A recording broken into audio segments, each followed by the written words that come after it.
He wrote the book, Homegrown. It's about homegrown politics, not about marijuana, which I thought it was. It's homegrown about hometown politics. His name is Jim Fini. Welcome, Jim. He's also a venture capitalist. Did well in, where's that place out there in California? What do they call that place? Silicon Valley. Silicon Valley. And now you're a venture capitalist. You have a home here in Vero, as well as someplace out west, and I know up in Massachusetts. So you're having a good life. Father of two. Yes. Met your wife, beautiful wife. Little on the left side. Yeah. But that's good. You know why? Imagine having a compromise for 25 years and make a marriage work. Yeah, but also, would you agree with me that when when you take that proverbial spring and somebody stretches you a little, you never quite go all the way back? That's true. No, that's actually very, very true. My lovely wife is just a wonderful Christian lady. I mean, she forces me to go to church. Doesn't force me, but I know. She's a good influence. It's a date night for us going to Really? church. Isn't that pretty? Because I'm a struggling Christian, and it's Good Friday today. This is Yes. one of the most important days on the Christian calendar, and I do attend church, but only with her. So that's just and I mostly read the Bible in church and listen to the sermon. The rest, the in between stuff, is all sort of. Now, what Amy Grant says, she doesn't remember any sermons from being a kid, but she remembers the songs. Oh yeah, well, it's a form of worship, right? It can be. Whole portions of the Old Testament were just poems that were sung and chants. I mean, and the ancient Hebrew religion saw fit to recognize that, and there was part of the church was the cantor, right? The cantor would sing. Single guy would sing bits of the Torah, and the congregation would sing with them. And the Christian church, because it was a Jewish church first, they inherited that and then changed it, kind of made it their own. Yeah. So. Well, speaking of which, this is almost miraculous. So last Saturday, my good lifetime friend, David Usher, we've known each other. He got born again. He was 26. I was 29, about 6 months after I was. And anyway, last Friday, I was saying, it was 3 o'clock in the afternoon. I said, I hate Fridays. He goes, why? I didn't when I was younger because you can go out partying, right? Right. But now as an older guy, it's kind of like, I don't know. I just like society when it's moving and everything has a time. So everybody's out hustling, and it's just erratic the weekends, and I just feel insecure on a Friday night. It's my worst night. And he said, well, why don't you just celebrate the Sabbath? I've been to Israel. Why don't you celebrate the Sabbath? They do it on Friday. Friday at 6 o'clock at sunset. Till Saturday. Till Saturday night. And then they start the party Saturday night once the sun goes down. So anyway, he says, why don't you celebrate with the Jews? So this is what happens. My friend Michael, who you know here, he calls me and said, oh, by the way, they found a Torah that the Germans have stolen, a bunch of them actually, from the Jews back in World War II. Well, they've located this Torah. They flew over there, the whole thing, and the rabbi brought it back. So they're going to be there tonight. So anyway, two things. So later that night, we're sitting in the front row of a synagogue, an actual synagogue, Jewish synagogue in South Florida. The bad news is they had to have police protection out front, I'm sorry to say. Yeah. And they also handed out some other things in case they should be attacked. I won't go into those details. But which really broke my heart, because when I get there, this old Jewish man is playing, he's playing the viola, viola I think it was, or cello, and maybe his wife was playing the piano, but it was like one of those Steven Spielberg type feeling songs. I had like tears in your eye. But I'm sitting in the front row, and my friend David shows up, and I said, do you remember our conversation at 3 o'clock, and you told me to celebrate the Sabbath with the Jews? Mm-hmm. It's later that day. It's at night, and we're sitting in a synagogue with Jewish people. Celebrating the Sabbath. Why not? And here's the cool thing. Now, first of all, that's a circumstance of God. That's a hug, right? That's just an amazing thing that he heard that conversation, should provide this. But the rabbi, I guess, is the cantor. He gets out a guitar and he sings the whole, whatever they call that. The midrash, yes. He sings the whole thing. You got to go down there just to see this guy playing like it was either a Taylor or a Martin. Yeah. And it's amazing. No, it's a beautiful thing. I mean, you can't put constraints on people's relationships with divinity, and because it's incomprehensible. Divinity equals infinity. Divinity equals infinity. I never thought divinity, infinity. Only you would put that together. Divinity equals infinity, and the human brain's inability to conceive of infinity, getting on a bicycle and riding up into the ether and never finding an end. No. The scenery changes around you. Yeah. Solar systems get fewer and fewer, but it never ends. And maybe you're just going in a circle like that. Who knows? But our brains break if we start thinking about that. Einstein gave us some mathematical rules to try to test those concepts. One time I was in the shower. Oh no! Say it ain't so, Rhett. And I'm thinking, oh, I can't unsee that. I'm sorry. And I'm thinking, like, does God ever go like, how did I get here? Okay. So anyway, I said, if there wasn't God and there wasn't life, where would we not be? Because to not be has to be somewhere. It's just, forget about it. And the arrogance, that's when people judge other people in whatever lately I've seen just these Christian preachers and at a pulpit, and I just have to walk away from them. I won't go near them. But do not, who are you to judge another man's servant? And we're all, you're at a different level. There are things that Jim Fini knows that Rhett may never know in his lifetime, but I already know stuff that you'll never know too. Sure. So I need to respect the fact that you've gone along the way and have specialized knowledge. We learn from each other. Yeah, and if you go through life wisely, to the extent. I mean, I'm 64 years old now, so you're a youngster. I'm 70. Yeah, that is, and so, I like being 70. No, that's fine. But the point is, we've seen enough of life and the patterns that emerge over a lifetime, the good, the bad, the ugly, so that we can have some opinions that are informed opinions versus someone that's 25 years old. Not that they aren't smart people and we're hardworking and could maybe make more money. It's amazing what some 25-year-olds know. Right. It happens. But on general, which is kind of the point. Right. The point is to strike a balance in society. Render to Caesar what is Caesar and to God what is God's. Jesus, full of conundrums, inconsistencies everywhere. Love your neighbor as yourself, unless you're Judas Iscariot. Better for him that he never been born, right? And the Old Testament, fire and brimstone. So there's a lot of, but yet God loves us unconditionally. He loves Hitler. He loves Goering. He loves Mao Zedong and Pol Pot. But he doesn't love their sin. Doesn't love their sin. Because a lot of people today want to erase the sin. I agree, there is sin. There's definitely sin. We can see it in our world. Yeah. Murdering innocent Jews, Jewish kids at a what is at a that concert. All about? And then the war and that the happens. Sexuality stuff that's going on with the what do they call it? They not kidnap kids, but they use kids for sexual stuff and. Oh yeah. Slave trade. Yeah. Cry Freedom, great movie. You should watch that. It's all about that. I kind of thought it was exaggerated, but now I'm finding out no, it's not. I know people. Awful. Yeah. We're in a swirling cesspool of a world now that is. I think it always was. It always was, but my point is it goes through a rhythm and a balance, right? Yeah. The pendulum. About 80 to 120 years is a cycle of a long human life, and after which the subsequent generations forget the history that those people lived because they're dead. And the books change. The history books are different because it's written by the victors, blah, blah, blah, blah, blah. So we repeat they think these they're things. Entitled. Kids are being born now think, it's always been prosperous like this. Yeah, so it's an awful cesspool until some event, a cataclysmic event, usually a war. It can be pestilence. It could be a virus. Who knows? Look what happens in Florida. Have you been here yet for a hurricane? Because all of a sudden neighbors you never knew. All right, well, you got a refrigerator that's on your generator, and we got meats. Why don't we all get together and have a barbecue? We had during I forget, it was maybe a couple years after we moved here. So I'm going back 7 years ago. We had our big hurricane. It was our first, and it was big enough. And we went to Central Florida, got a condo Airbnb. My wife was like, "Okay, we got to get out of here." And our neighbors across the street didn't have a place to go. Now they had 5 kids, and so. We stuffed everyone along with my parents into this little condo, and we ate, we drank, we sang songs, and the hurricane we were looking to avoid that was going to hit, it came right up and up the gut over Central Florida, over our condo. I was there. Yeah. I was in a hotel room myself. Yeah.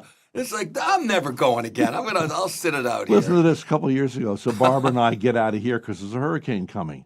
So, and it was we went up with the lady who, her father he was the Sugar King Cuba, and he had given her the moorings as a wedding gift. It was just dry land. There was nothing there. But anyway, years later, so we're going up. We go up to Maine, and we get up to Maine, and all of a sudden it's an old-timey hotel. They said, well, we got to close up. You're going to have to leave. the hurricane's coming to Maine. Yeah. So we were running from this hurricane. So we get up to Maine. Then we happen to have an RV in storage up there. So we get in the RV and we drive over to the capital of Maine. And then it follows us there. So then we leave there and we go into Vermont. It's the first time, like in 200 years, that Vermont is hit with a hurricane. Yeah. I mean, the old-time wooden bridges are taken out. It's They're like, taken out. we can't escape this hurricane. I remember this picture in maybe it was Brattleboro, Vermont. Yeah, Brattleboro. Your major river runs through it and feeds into the Connecticut and so on. But Vermont's mountainous, and the homes are in these river valleys. Well, when these big storms come, like Hurricane Sandy, they just deluge water on these mountains. They all flow in. It's like, holy moly. Gravestones, whole cemeteries. Who's the capital of Vermont? I'm trying to remember now. Capital of Vermont's Burlington. No, Burlington's not the capital. It's Montpelier. Yeah. Very good. Thank you. So anyway, I was there last summer. I was spending quite a bit of time up in Vermont last year in Stowe. And Montpelier, we go to restaurants there. As a matter of fact, I stopped into a steakhouse at a famous hotel there. And I said, I want to come. What's your all about, Bob? I get the menu. I walk out to my car. Well, 4 days later, the deluge came. The whole city was underwater. Oh, Montpelier. Every single... My friend sold his music store 2 months before this. He'd been in all his life. I bought guitars from him and everything. We became friends. We've had breakfast together. Anyway, so he sells it. And these ladies buy it, and they don't keep it a music store. They turn it into a clothing store. I drive by and see all the nice, they have it all decorated. Two months later, or whatever that was. Washed them out.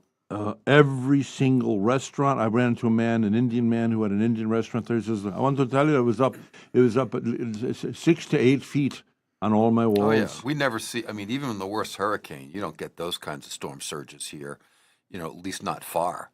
Maybe right along the coast, but on this side of the island, you're going to be fine in Vero Beach. How far are you from the ocean? We're close. We're 100 yards from the start of the beach. Are you? You're that close? Couple, maybe 150 So yards. are you on the water? No, a couple houses off in our small place. That could be a blessing. It is. That's less is more there. You want to be on the beach, be prepared to pay for that. Less is more there. Oh, yeah. Especially with the taxes going up. So what do we want to talk about? We were already in the midst of our normal stream of consciousness. There's so much going on. It's Good Friday. Probably going to go to an afternoon service, and then going to go to probably Oceans tonight. They're going to have a service. We did Maundy Thursday, which is important. Like, it's the more important date than Good Friday. What does that mean? Maundy is Latin for mandatum, which is a commandment. And at least in the Protestant faith, the Pilgrim Church that my wife goes to, that I go to now. And I only know this because I read it right on the front of the bulletin. So Monday is a well, at least you sound educated now. Derivative of that, and it was to cite that the commandment, the most important commandment of Jesus, love each other as I have loved you. Mm-hmm. So that's considered a commandment, and mandatum Maundy Thursday. He washed the feet of the apostles on Holy Thursday. That the Last Supper was on Holy Thursday. And Friday, the next day, he was done. All that passion that we see in these movies and what we read, that all happened in the course of 24 hours. A lot going on. Dragged to Caiaphas and Annas twice, then over to Herod, and then back to Pilate twice before Pilate said, I see no wrong in this man, but, I'm here and his wife had a dream and said, stay away from this guy. Yes. So there's a really good, of all the sort of Jesus movies, my favorite was done about 10 years ago. It's called Jesus of Nazareth, and it was produced by Mel Gibson and Jim Caviezel, who, if people that watch sort of faith-based who was movies, on the cross playing Jesus and was struck by lightning twice in front of all these people in the set. Oh, that's unbelievable. And lived through it. Yeah. He also said he had a visitation. It was either prior to the shooting. But the cool thing is, during that whole movie, they used the language of Christ, which was Aramaic. And they all spoke Greek. A lot of people spoke Greek. And then only the Roman... They had to learn all that? Yes. To play the roles? Yes. Jesus of Nazareth in Aramaic is Yeshua Nzare. Yeshua Nzare. Nzare. Exactly. Is that Italian, or you said that's what? That's Aramaic. And what is Aramaic? Aramaic was an ancient tongue that was spoken in the Middle East. Not, How did you happen to learn that?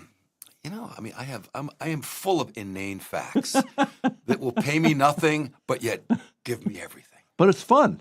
Oh, yeah. Isn't it? Yeah. Well, it allows for interesting conversation. Like if you have inane facts, and I learned from you. So anyway, that's Maundy Thursday, and Well, so say his name again. Yeshua. That I know. Yeshua. Yeshua, Yeah, YSHUA. which is actually Joshua. Yeah, Yeshua. Yeshua. Jesus. Yeshua Nzade. Enzade. Like That sounds Nazar- Italiano. It does. Enzade. But this movie, you got Pilate talking to his guards in Latin, which when it's spoken quickly, it's like, that's kind of Italian because I recognize Italian Sure. words and Yeah. I speak Italian and French and a couple other languages.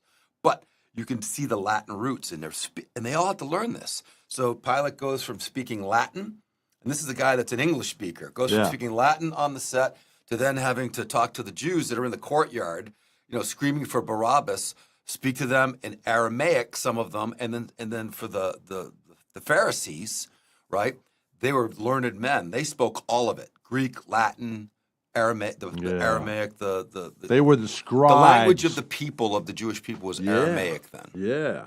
Well, the scribes would actually, before they'd make an entry into what would be the Torah or our Old Testament, they would wash their hands thrice in respect Yes. to God. Mm-hmm. Isn't that amazing? It is. And they Now- said Jesus would say prophesied that he would not be it says in the Bible that he was beyond recognition as a man. It also says he was not handsome, that we should take notice when he was alive. But it said that when they scourged him, people have no idea. I've seen some recent pictures, and I just horrible. Yeah, the flogging. That actually was probably the most horrifying but like edifying scene of that movie. With very long scene, Jesus' scourging by the Roman soldiers and mocking. That's mocking. what they would do. well, last night during Maundy Thursday services, you know, in our faith tradition, you go through the service, and then at the end you have what's called the Tenebrae, which is 9 Bible readings or 10 Bible readings, all of the Passion. It starts really at the beginning. So if you do that, you're reading the Gospel of John, because that's the oldest, most authentic of the Gospels. It was probably written. You know, it's the observations of John the Apostle. And not John 1. We're talking John. Matthew, Mark, Yes. Luke, and John. Yeah, part of those 4 books. Yeah. What do they call it? Anyway, so the Tenebrae is you're reading through John, starts from, you know, Garden of Gethsemane and the betrayal and Pilate and all that. So I just skipped ahead. It's like, oh, they're reading from John, starting where they were, and there it is. And in the movie, they are pretty directionally accurate using the Gospel of John. Like when Jesus is before the Pharisees, there's this scene in the movie where one of the temple guards, right? The Pharisees had their own little army, right? The temple guards, one of the guys slaps Jesus after he talked. You know, he answered Caiaphas's questions. Is there any way to talk to the chief priest? And slaps him. Well, that's right there in the Gospel of John. The flogging and how they treated him, right there in the Gospel of John. So it must have been a horrifying thing. And they certainly make it horrifying. I don't know how, you know, what kind of makeup they used for Jesus on the set, Caviezel, but it was like, how did the guy survive with that level of blood loss? Well, it was such a movie. I remember there was a guy in this happened all over the place. There was a guy in South Florida who saw it, and it drove him to the point where he repented. He called the police officers, had himself arrested because he'd committed murder earlier in his life and admitted to it. Wow. Yeah, and this is not just one. This happened all over the place. Yeah.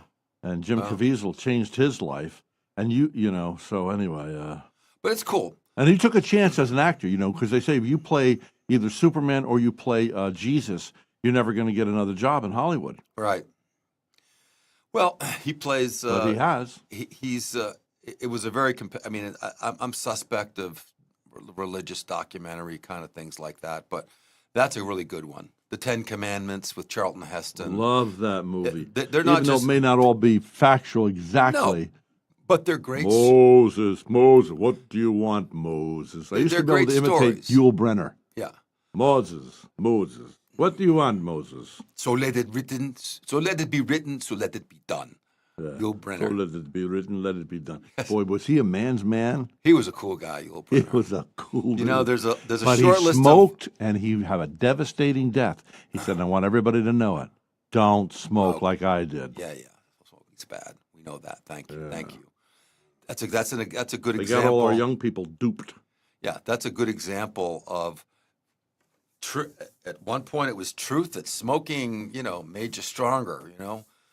Builds strong bones 12 ways. Blah blah blah. They And actually they believe knew. this crap. Oh no! If you look at the old, like I had a collection of old magazines, old Life magazines from the 30s, 40s through the 70s, and the center page and the back cover was I know. always cigarettes. Doctors with cigarettes treating their patients. I smoked from 15 to 21, then I had 13-hour surgery on my lung. Almost died. Yeah. So years later, I'm running my advertising firm in upstate New York. I'm with Joe Bove, who owns multiple golf courses. He says, "Hey, Rhett, let's make a deal." So he wanted me to sell this advertising on the golf carts. I already told you that story? Yes. It's The a good advertising story. the golf carts. I didn't. I walked upstairs. The vice president, Philip Morris, is there. He says, "Okay, you got a deal. We're going to do this." My take on it was 23,000. At that point, Massive number. 40 years ago, I never made 23,000 That's like in a life. 150,000 now. I didn't call him back. I felt it would be wicked money, and years later, that money would be gone now, and I'd have blood on my hands if I. However, if you had taken that money, advertised the cigarettes. I'm just saying. Right? Yeah. This is hypothetical. You put that money in a stock market index fund during that time. Oh my gosh! The equivalent of 150,000 back then. This is the 70s, I'm thinking, early Yeah. 70s. That'd be 150, 200 grand. No, actually more than that. No, it'd be millions. It'd be $1 million, yeah. I mean, just keeping up with inflation, just saying just the value of a dollar then and now, that's what it would be. So you'd have millions now, which you could have donated and given away and made differences in many, many people's lives. Yeah, but the Bible says ill-gotten gain grows wings and takes flight. But what was ill-gotten? It would have been ill-gotten if I sold the sides of golf courses promoting cigarette smoking. So the reason I bring that up because I want somebody to hear this maybe, and they'll be inspired no, this to is make good. the right No, choice. I want to explore this a little bit. So what was that saying? Ill-gotten gains. Oh, in Proverbs, it says, ill-gotten gain grows wings and takes flight. Well, if you ever notice, like I saw this guy, I interviewed this guy. Let's look at the words. Takes Ill-gotten gain. grows wings and takes flight. To me, flying like a bird up to the sky is a good thing. It's Only like, Jim. yeah, No. we're getting better. Progress. Let's take that money, invest it, and then give it away. Capitalism is good. Only a venture Greed. capitalist would come up with that interpretation. You remember Wall Street with They're laughing in heaven right now, I tell you. Gordon, well, you got to have a sense of humor. To get to heaven. Yeah. Jesus If said they heaven made is us. nothing but these dour virgins and self-flagellating, Franciscan monks. God help us. That's not going to be fun heaven. So what were you going to say? You were going to say something else? You distracted. Gordon or something? Or? Oh yeah. So you remember the Wall Street movie with Michael Douglas? Yes. Yeah, and he plays Gordon Gekko, and he's lecturing these college students and talking about capitalism. He goes, "The bottom line, people, is greed is good. Greed does good." Now they just put Sam Bankman-Fried.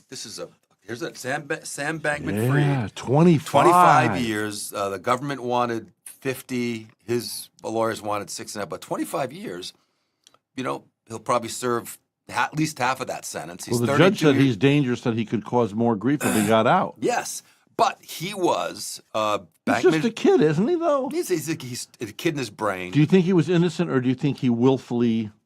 Oh, he knew what he was doing. Yeah, he played on his autism. He's got a spectrum autism disorder, but brilliant guy with brilliant parents. Most of them are. The parents also benefited from that. But my point was, he was a self-described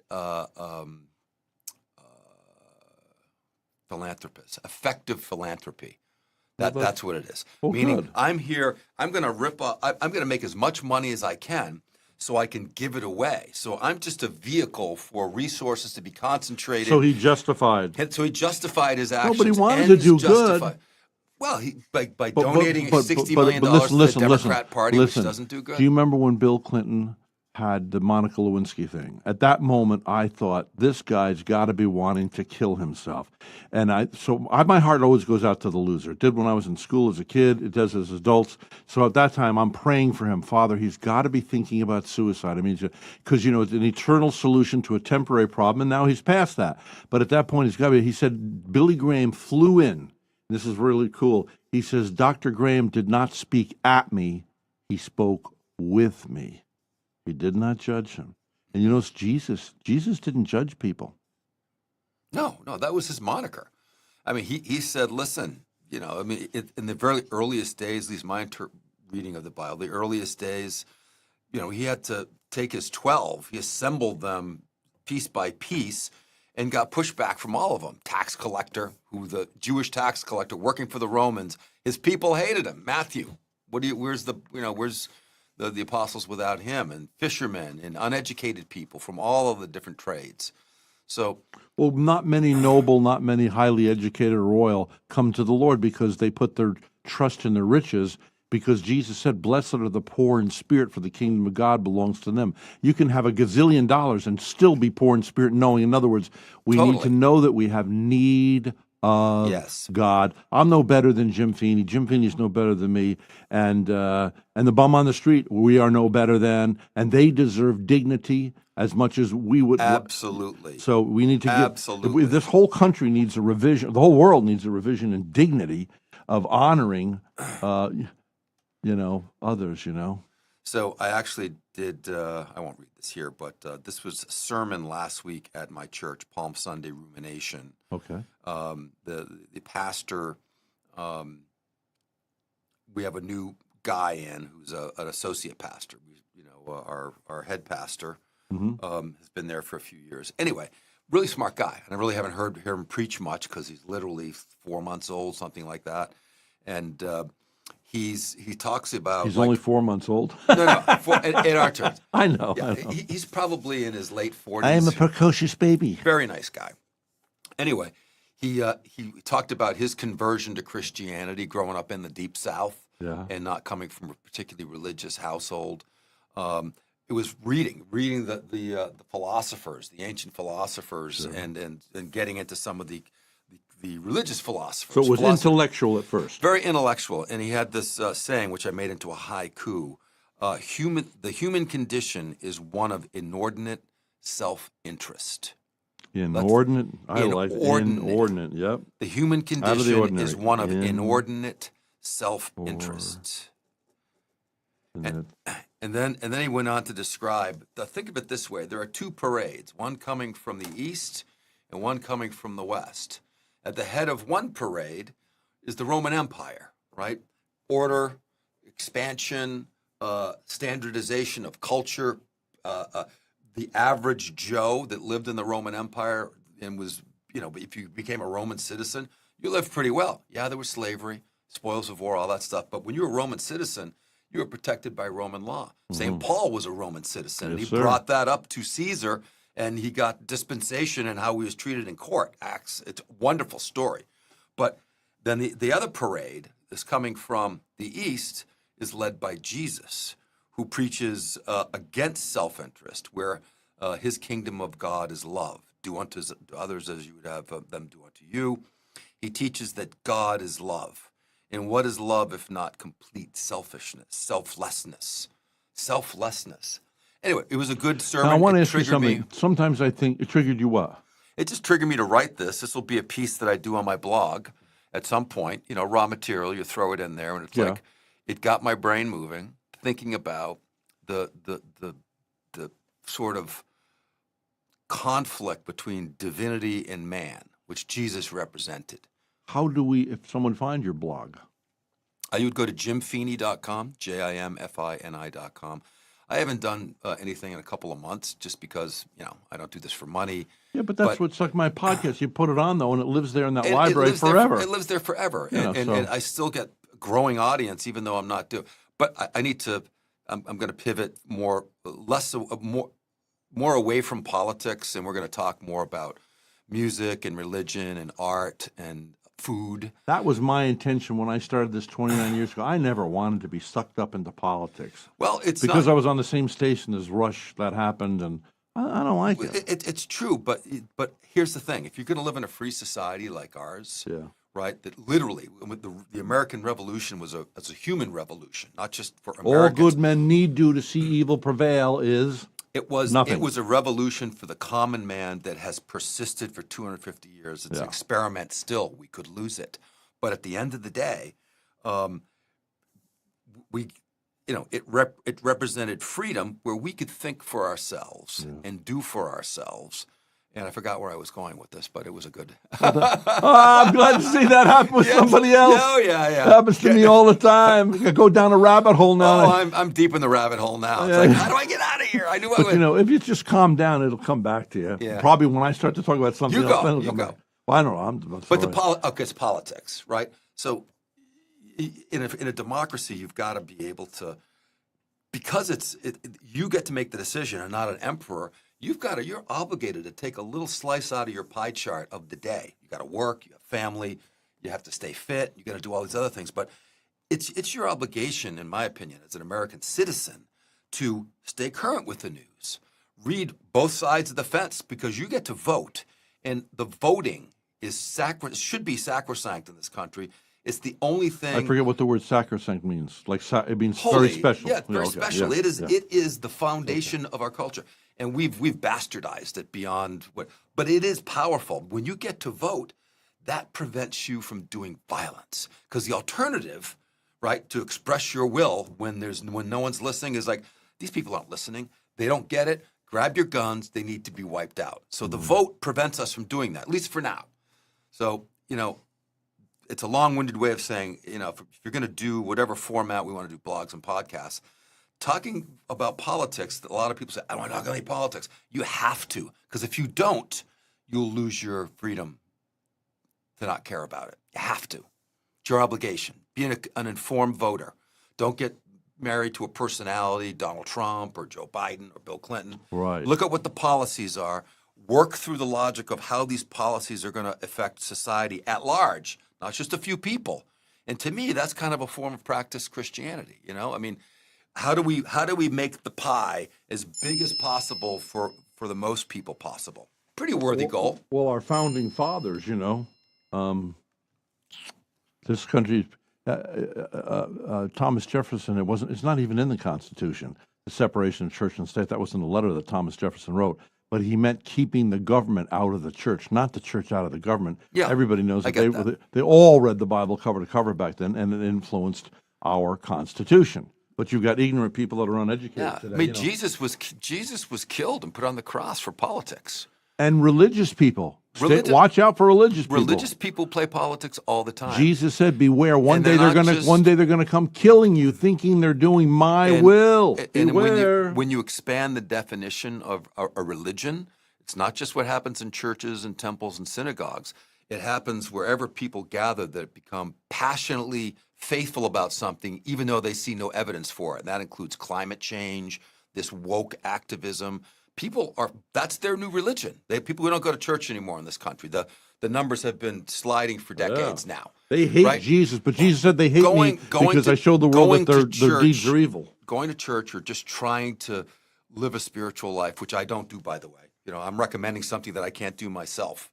But I see the wisdom in it. Take him outside and shoot him, Jethro. Shoot him, Jethro. Let's go up to the cement pond and have ourselves a picnic. Oh, yeah. Yeah, so I don't know. You have to pay attention to politics because that allows you to be free. If you don't, then power will be taken from you.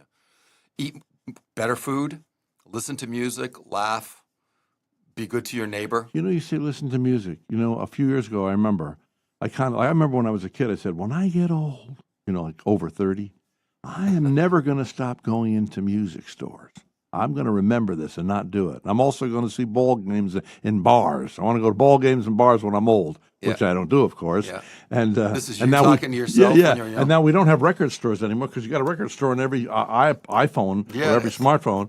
But I remember a couple of years ago, I got a headset, a Bose headset, and all of a sudden, I realized it had been years since I listened to music. Like really listen. Yeah, just Stop what you're me doing. time. It's not background to the rest of your life. Yeah. It's like, I'm going to sit down and absorb a piece. Yeah. Look into the intricate guitar work on Bookends by Paul Simon and Art Garfunkel. We are lucky. In our church, we have great music. Listen to Bobby Dylan. Oh, Bob Dylan's awesome. I mean, all of it's awesome. America's sort of love affair with popular music, accessible to the masses. Don't you have a studio? I do. You record your own stuff, right? I do, yeah. If you go to jimfini.com and click on the music tab, you can listen to some of my original stuff. Yeah. So how I wonder if I could go over. Was it good enough to record? what? Well, I'd like to put I've out. recorded one of your songs, Five Finger Discount. Remember that? You still have it? I want to play it No, not play now, it for not our audience right now. No. But yeah, no. But I want to record my stuff. I want to do it. You know, who's that guy that recorded "You Got a Fast Car"? I'm gonna get away, Tracy. Tracy Chapman. I love that song, and of course she has the voice. Yes. You know, the whole thing just comes. It's almost like an act of God. I had lunch yesterday with Arlo Guthrie, and we were talking about Bob Dylan, and he said Bob Dylan, which was his half brother, by the way. not in real life. No. Yeah, Arlo Guthrie. No. Sure Arlo Guthrie. No. Arlo Guthrie. Believe me, I know him well. We've had lunches and dinners together. We've been friends for years. So that's the lie?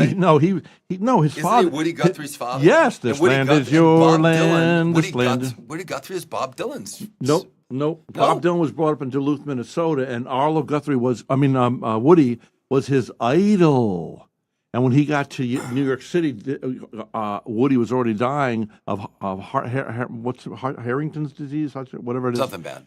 Yeah, something bad. And thank God Arlo didn't get it. Do you have a water there? I can poach, or have you already drunk? Yeah, let's see which one that I haven't opened. Okay, this one has not been opened. There, you can have that one. Go ahead. Yeah, I need some water too. Thirsty. Woody. By the way, Noah, my windshield is broke on my car. Did the Greek guy? Did Michael leave?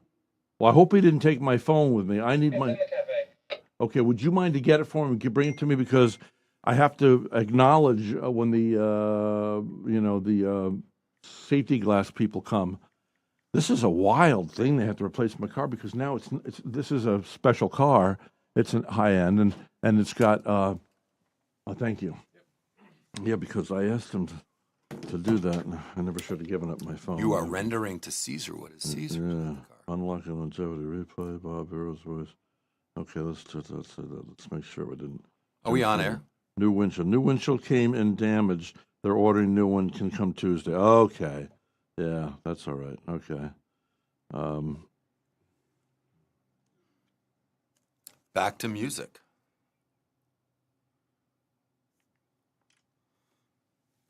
Okay, back to music. Yes. Woody Guthrie. Woody Guthrie. Yep. This land is your land. This land is my land. Yeah, well, he idolized him anyway. Yeah. And so I forgot what we were talking about though. He was telling me that Bobby Dylan says he says I can't write those songs again now. I don't even know how I wrote those songs back then. They just flowed through him, and he has been consistently in saying that. And he said to Arlo, Arlo's like, remember when Arlo was young, his mom asked Bob Dylan, who was hanging around, would you please watch over my son? Because Bob Dylan was becoming famous. So they must have been neighbors or something. No, they were friends because Bob Dylan came to visit Woody in the hospital. Oh, and he was obsessed with Woody Guthrie. Yeah. And so he did, but he said, so Bob Dylan took him to the Newport Jazz Festival. Yeah, the first year in Folk Festival. Brought Woody to the New York Folk? No, Arlo. Oh, Arlo. And that was before Arlo wrote that song, You Can Get Anything You Want at Alice's Restaurant, except in Alice. I got to meet Alice, by the way. I auditioned for Alice years later to play at her restaurant. I did not get hired.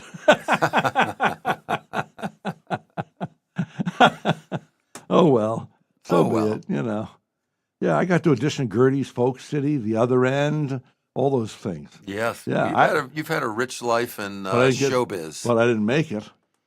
Yeah, quote unquote. Says who, right? Says who. Well, you're here. You're standing. I'll share this story for others to hear. When I was younger, though, I went to see a Catholic priest a few years ago here in town. He's now has 11 children, and he got married.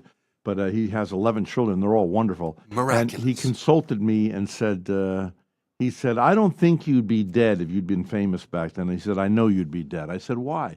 Because, and this guy's been working with me for 16 years. Yeah. He said, because you wouldn't have known who your real friends are. And I am a Forrest Gump, and I don't. First of all, if somebody's hanging on me, I don't want to hurt anybody's feeling. I wouldn't know how to get rid of them. Secondly, I am naive that way because I mean, even right here, when Jody used to run my show, there'd be people back in the kitchen, and she said, that guy was talking you down when you were up there doing your radio show, but when you came down the hallway, all of a sudden, oh, can I get your autograph for my kids? And treating me real nice. She said, just so you know, people are two-faced. He was talking me down in our kitchen here. And then when I came in, was all of a sudden Mr. Super Sweet Nice. Phony balonies, There's speaking of Tracy Chapman, I was listening to, who produced her? I don't know, but she's got this other song called Telling Stories, on your point of people being two-faced. Oh, yeah? There is fiction and the space between you and me and reality. And the whole song is about, it was a hit song for her. Yeah. And I heard it, I hadn't heard it for years. I was like, you know what, I'm going to learn how to play that song. It's such a great song. But she really talks about is people's image of themselves or the image they want to portray at a given moment because it suits their purpose versus how they really feel. You rarely get that. And some of it people would say is, some would characterize some of that as being polite. Oh, I really don't like being here with you, but I'm going to suffer through this dinner and smile and pretend like I like you. When someone might say that's two-faced, another person would say that's just common courtesy. Then just don't go to dinner with them again. But it is what it is. I don't know. Who knows? Life goes on. Your beard's looking good there. Oh, yeah? Why? You think I so? don't know. You keep it cropped. It's not too Santa Claus-like. Well, it needs another one now. You need a trim now. Yeah, I know. I got to go to the... Go number 2. I wonder if they're open today on a Good Friday. Oh, yeah. Yeah. And do you know why people always think that you shouldn't get tattoos or you shouldn't shave? The reason you did that, Paul said don't shave, is because the Egyptians at that time, who were counter Christ, We're clean-shaven. Were clean shaven. They shaved their heads, and Well, some pharaohs had little beards and they like put that. tattoos all over the bodies. So all these years, I thought that tattoos were against the rules of the Bible. They're not. It was at that time, so you wouldn't look like the Egyptians. That's right. And so I don't. Do you have any tattoos? Because I don't. I don't. If I was young, I would. Probably. I hang out with a lot of tattooed people because I'm involved in some different things that I do. Yeah, yeah. And like at first, when I was a kid, it was your lower class or your sailors who came into port and seducing women all had tattoos, and that was it. Yeah. And it was it was an uneducated individual generally who had tattoos. Now everybody's got all these tattoos. The only bad thing about tattoos is they do have an addictive quality, and I know a lot of people got them all over the body. And it's like, I just like, but I like want plastic surgery. But I just kind of like you can't wash that off unless you wear long sleeve shirts, and I don't know. You know, it's a statement. Anyone that does that wants people to see statements they are making, and sometimes. What is the statement, though? Well, the statement is I'm different, right? But if everyone starts doing it, are you really different?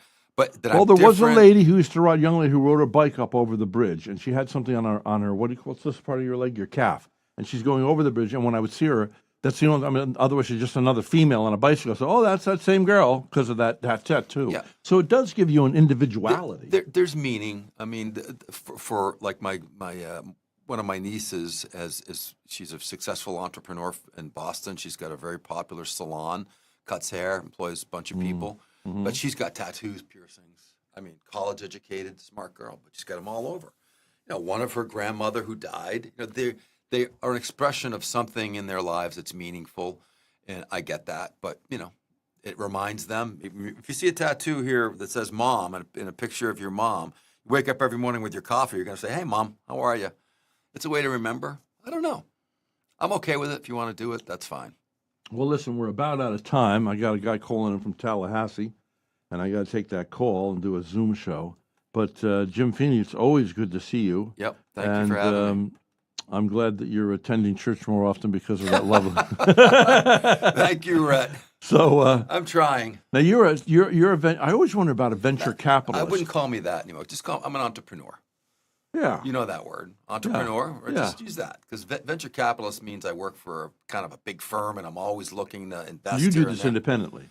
I was an entrepreneur. I took money from venture capitalists and then I paid them back and made a decent amount of money. One final thing.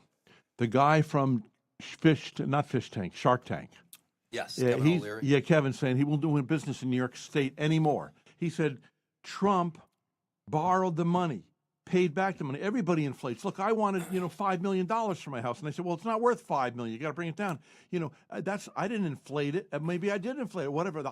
For me, it's worth it. Look, what is your child worth? Well, my child's worth $100 billion. Well, no, actually, if we took the water out of the body is worth about 98 cents or something. I mean, technically, who are these idiots in New York City to say that Donald Trump paid all those banks back? They all made money. No crime was committed, and yet they can actually do this. Well, how horrible! I mean, these people need to go to the gallows. Well, that's a little extreme, but it shows you the differences that exist in our country in interpretation of what they think is right or wrong or legal or not legal. I feel so. It should be my way. I have the right to judge how you should live your life. Whatever. It's New York, and they'll kill New York. I don't know how. They're killing it. I got a lot of friends that live there that are now living here. My friend just sold his place up there because of that.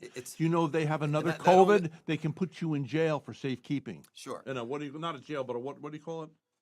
Like where they put the, like quarantine. Quarantine. They can put you in a lot, whatever they're building up there. Yeah, and I'll leave you with this. I am not a big fan of Donald Trump. I will vote for him because the alternative of the Democrat Party now is so reprehensible and anti-American. You could put a monkey in there, and it's better than voting for a Democrat.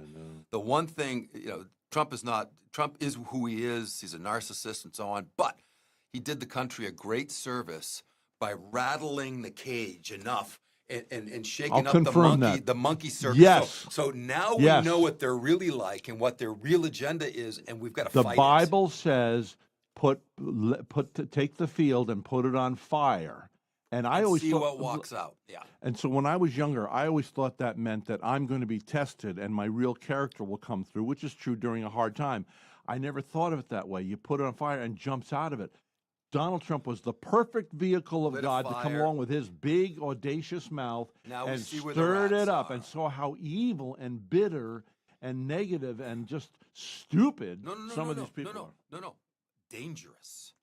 Dangerous. Because this isn't done because they're incompetent or stupid. This is the plan to change the fundamental nature of America. Well, baby out with the bathwater with some we know what's best for you. Toxic stew of new truths. Look in China. Yeah. If you jaywalk, you get points against you. You get enough points, you're not allowed to watch TV or go to the movies. Most Americans see that the jig is up on this, and Donald Trump did us a service by I shaking the cage, and it's like, no. I hope so. All the silvery talk about, we really have your best interests at heart. No, you don't. But there are people out there that say, well, the Biden's doing a good job.